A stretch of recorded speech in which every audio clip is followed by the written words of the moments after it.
여러분 모두 합격. 가자. 좋아요 눌러주세요. 이동 돕기. 여러분께서 가장 어려워하는 실기 파트가 체위 변경하는 거, 그리고 이동을 도울 때 어디를 지지하느냐, 이걸 정말 어려워하시거든요. 그때 다 그 상황을 암기할 수는 없어요. 우린 천재가 아니거든요. 중요한 맥락만 알고 끼워 맞추는 겁니다. 아시겠죠? 이동할 때는요, 대상자의 신체 상황을 고려해서 대상자가 안정되게 해서 이동을 하는 것입니다. 안전한 게 가장 중요한 요양보호예요. 정상적인 움직임으로 신체 손상의 위험을 줄이죠. 욕창이 있으면요, 체위 변경을 좀 자주 해줘야 돼요. 욕창이 있으면 체위 변경 횟수를 늘린다. 누워있는 대상자 2시간마다, 앉아있는 대상자는요 1시간마다예요. 더 압력을 많이 받으니까. 겨드랑이를 잡아 끌어 이동한다. 틀려요, 맞아요? 틀리죠. 뭔가 잡아 끈다 하는 표현은 다 틀립니다. 왜냐? 잡아 끌면요, 뼈가 빠져요. 탈골되거든요. 또는 살이 쓸려요. 욕창이 전조가 됩니다. 절대 잡아 끌어서 이동하면 안 된다는 게 국가고시에서 핵심 포인트예요. 올바른 신체 정렬 방법. 요양보호사는요, 대상자의 몸 가까이에서 잡고 보조해야 합니다. 그래야 요양보호사의 손목도, 허리도, 근골격계 질환도 예방할 수가 있어요. 지지면을 넓힌다. 이건 어떤 의미예요? 여러분, 양다리를 왼쪽 오른쪽으로 벌려보세요. 이게 지지면을 넓히는 것입니다. 앞뒤로 벌려보세요. 이게 지지면을 넓히는 것입니다. 몸을 좀 낮춰보세요. 이것은 무게중심을 낮추는 것입니다. 뭔가 힘을 쓸 때는요, 몸의 무게중심을 낮추고요, 지지면을 넓히는 것이 좋은 거예요. 아시겠죠? 양다리의 체중을 지지한 후 무릎을 굽히고 중심을 낮게 한다. 다 맞는 표현을 한번 제가 말씀드려 볼게요. 국가고시는요, 맥락은 같지만 지문이 계속 바뀌니까 여러분께서 긴가민가 하십니다. 양다리의 체중을 지지 후 무릎을 굽히고 중심을 낮게 한다. 맞아요. 무릎을 굽히고 양다리의 체중을 실어서 들어 올린다.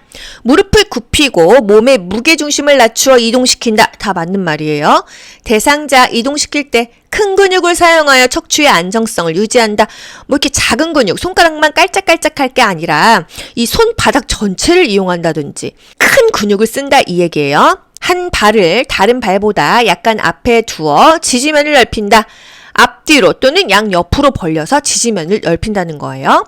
허리는 펴고 무릎을 굽혔다 펴면서 들어 올린다. 안녕하세요. 미스코리아 귀요보입니다. 무릎을 굽혔다가 피면서 물건을 들어 올리는 것이 신체 역학에 의해서 힘이 덜 들고 다치지 않는다는 거예요. 허리는 항상 펴입니다. 무릎만 굽혔다가 피면서 힘을 쓰는 거예요. 아시겠죠? 지지면은 넓힌다. 무게중심은 낮춘다. 무릎은 굽히고 허리는 편다가 항상 맞는 표현입니다. 침대 위에서 이동할 때 유의할 점이 있어요. 여러분, 자세를 변경하면요, 갑자기 어지러워지거든요.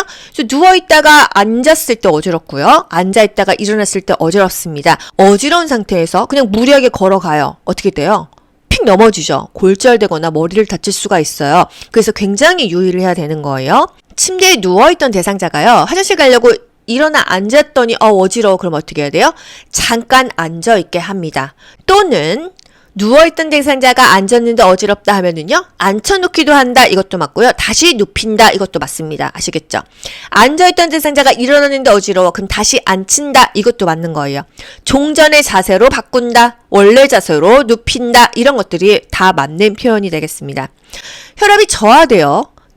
어지러울 수 있으므로 누워있는 대상자를 일으킨 후에 잠시 앉아있게 한다. 기립성 저혈압이라고 해서요, 갑자기 일어났을 때 어지러울 수 있거든요. 앉혀놔야 됩니다. 여러분, 이 그림 보세요. 누워가지고요, 이렇게 엉덩이를 드는 이 자세가 근력에 굉장히 좋대요. 그래서 신체 안정에 도움이 되는 자세라고 합니다. 또 근육이 생기죠? 낙상을 예방할 수 있는 자세라고도 문제에 나옵니다. 아시겠죠? 신체 안정에 도움이 되고 낙상도 예방할 수가 있다. 뭐 근력을 증진한다. 이런 것들이 다 맞겠어요. 침대 머리 쪽으로 이동 돕기. 대상자가 협조를 할 수 있는 사람이라고 하면은 침대 틀을 잡게 하고서는 나머지만 옮겨주는데, 대상자가 협조할 수 없어요. 의식이 없던지 마비가 됐어요. 그러면요, 두 사람이요, 동시에 하나 둘 셋 하고 옮기는데요, 어디를 지지할까요? 상체와 하체를 각각 지지하겠죠? 상체는요, 어깨와 등 밑을 지지하고요, 하체는요, 둔부와 대퇴부, 엉덩이와 허벅지를 지지한다는 거예요. 거기다가 손을 각각 넣고 하나 둘 셋 하고 위로 올려줍니다. 이때 만약에 대상자가 팔이 멀쩡해 협조할 수가 있어 그러면은요, 대상자 보고 침대 이 난간을 잡게 해요. 그리고 나서 한 명의 요양보호사가 하나 둘 셋 하고 밀어주는 거예요. 아시겠죠? 항상 대상자의 잔존 기능을 유지하는 게 가장 좋습니다. 할 수 있는 것은 하게 해주고 필요한 부분만 도와주는 것이 요양보호예요. 침대 왼쪽 이동 돕기, 오른쪽 이동 돕기. 이동하고자 하는 쪽에 섭니다. 그리고 이동할게요 또는 일어날게요 말을 하는 게 이 전후로 들어갈 수가 있어요. 그리고 나서 항상 대상자의 두 팔을 가슴 위에 포개입니다. 왜? 일어나다가 팔이 꺾여요. 마비 대상자는요 팔이 꺾이거나 골절될 수 있거든요. 본인이 이게 몸을 못 가누니까요. 항상 두 팔을 가슴 위에 포개고 이동을 합니다. 그리고 나서 자세를 편안하게 잡아준다. 이런 맥락으로 가셔야 돼요. 옆으로 눕히기는요. 옆쪽으로 돌려 눕히려고 하는 쪽에 요양보호사가 서겠죠? 돌려 눕히려고 하는 쪽에 선다 또는 그쪽으로 머리를 돌린다 다 맞죠? 그리고 나서 할 거 대상자 양팔을 가슴 위에 올려놓아야 돼요. 그리고 나서 돌려 눕힌다. 상체와 하체를 지지해야겠죠? 상체는 어깨, 하체는 엉덩이를 지지해서 돌려 눕힌다. 그리고 편안한 자세로 만든다. 불편한 쪽은 지지해준다. 이렇게 그냥 가시는 겁니다. 보기는 항상 바뀌니까요. 하나하나 외울 수는 없어요. 맥락만 아시면 되겠습니다. 침대에 누워있는 왼쪽 편마비 대상자 건강한 쪽으로 돌아 눕히는 순서. 일단 대상자의 건강한 쪽에 서죠. 그리고 대상자의 양손을 가슴 위에 포개입니다. 건강한 쪽이 위쪽에 있어요? 아래쪽에 있어요? 대상자의 건강한 쪽은 항상 아래쪽으로 갑니다. 왜? 짚고 일어나야 되니까요. 내가 내 잔존 기능을 유지할 수 있게 해줘야 되니까요. 그러면 왼쪽 편마비 대상자야. 어느 쪽이 아래로 가요? 건강한 쪽. 오른쪽 건강한 쪽이 아래로 가고요. 불편한 쪽, 마비 쪽. 왼쪽이 위로 가는 거예요. 이게 말이 계속 바꿔도 여러분 아셔야 돼요.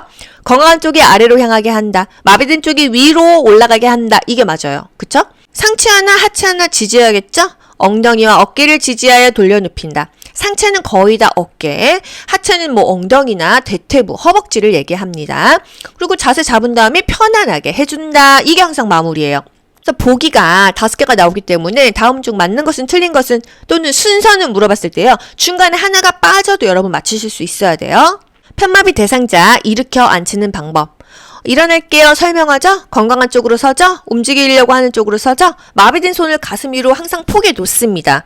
어느 쪽이 위로 와요? 마비된 쪽이 위로 오죠? 건강한 쪽은 항상 아래쪽으로 가니까요. 그리고 상체 하체 지지합니다. 등과 어깨를 지지하고 넙다리를 지지한다. 허벅지죠? 그리고 돌려 눕히고 건강한 쪽은 짚고 일어나세요. 잔존 기능을 유지하게 한다. 이게 중간에 들어가도 되고 마지막에 와도 되고 약간의 유도리는 있다는 거 맥락을 기억하셔야 돼요. 사지마비 대상자 일으켜 앉히는 순서 진짜 국가고시에 잘 나와요. 2번에 한 번은 나오죠? 사지마비 대상자가 왜 이렇게 국가고시에 잘 나올까요? 보통은 상체 하나 하체 하나 지지해서 일으키는데 사지마비 대상자는요. 사지가 마비되어 있잖아요. 상체만 두 곳을 지지합니다. 아시겠죠? 그럼 하체는 어떻게? 하체는요. 허벅지뼈, 넙다리뼈가 부러지지 않게 잘 펼쳐놓고 상체만 두 곳 지지해서 일어나는 거예요. 대상자 쪽으로 서죠. 양팔을 이렇게 모읍니다. 가슴 위에. 그래야 팔이 안 꺾이니까요. 그리고 나서 어디를 받칠까요? 사지마비는 목도 못 가눠요. 요양보호사의 한쪽 손을요. 목 밑에 넣습니다. 그리고 어디를 지지할까요? 이 모은 두 손. 여기를 지지해서 일으키거나 어깨 밑이라는 표현을 해요. 이 팔뚝 있는 부위죠. 그러니까 목 받치고 이 어깨 밑을 누르거나 이 모은 손을 받치면서 일어나는 거예요. 단 이때 넙다리뼈가 골절되지 않도록 조심스럽게 다리를 펼쳐서 돕는다. 펼쳐서 놓는다. 맞고요. 다리를 편 상태로 한다. 이건 틀려요. 차이를 아시겠나요? 펼쳐 놓습니다. 자연스럽게. 하지만 쭉 피하면은요. 뚝 부러진다. 이 얘기예요. 다리를 편 상태에서 무리하게 앉히고자 시도하면 넙다리뼈가 골절될 수 있다. 사지마비 대상자는요. 항상 상체 두 곳, 목 밑이나 어깨 밑 또는 목 밑이나 모은 손을 지지하고 일으켜야 되는 거고요. 넙다리뼈가 골절될 수 있으니까 펼쳐서 놓는다. 이게 맞습니다. 침대에 걸터 앉히기. 대상자 앞에 서죠. 그리고 지지를 합니다. 어디를 지지해요? 상체, 하체 지지해야겠죠? 목과 어깨, 무릎을 지지합니다. 상체는 목이나 어깨, 그리고 하체는 무릎을 지지해요. 양쪽 발이 바닥에 닿도록 해가지고 자세를 안정적으로 해서 침대에 걸터 앉히고요. 앞에서 이렇게 세우기, 옆에서 이렇게 세우기. 앞에서 이렇게 세울 때는요, 요양보호사가 대상자 앞에 있어야겠죠? 옆에서 이렇게 세울 때는요, 요양보호사가 대상자 옆에 있어야 되는 거예요. 앞에서 이렇게 세우기. 요양보호사는 대상자의 불편한 쪽 무릎을 대고 지지를 하면서 일으키는데요. 양손은 대상자의 허리를 붙잡고요. 이 요양보호사 어깨로 대상자의 가슴을 이렇게 밀어주면서 일어나는 거예요. 아시겠죠? 이 요양보호사 내 무릎으로 대상자의 불편한 무릎, 마비된 무릎을 지지하고 이 요양보호사 내 어깨로 대상자의 가슴을 펴면서 대상자의 허리를 붙잡고 정면에서 일어나는 겁니다. 아시겠죠? 옆에서 이렇게 세우기는요. 대상자 옆에 뒷발에다가 요양보호사 발을 딱 놔요. 한 손은 대상자의 허리를 붙잡고요. 한 손은 대상자의 그 마비된 허벅지를 이렇게 짚고 일어나는 겁니다. 대상자의 양발을 무릎보다 조금 뒤에 놓는다.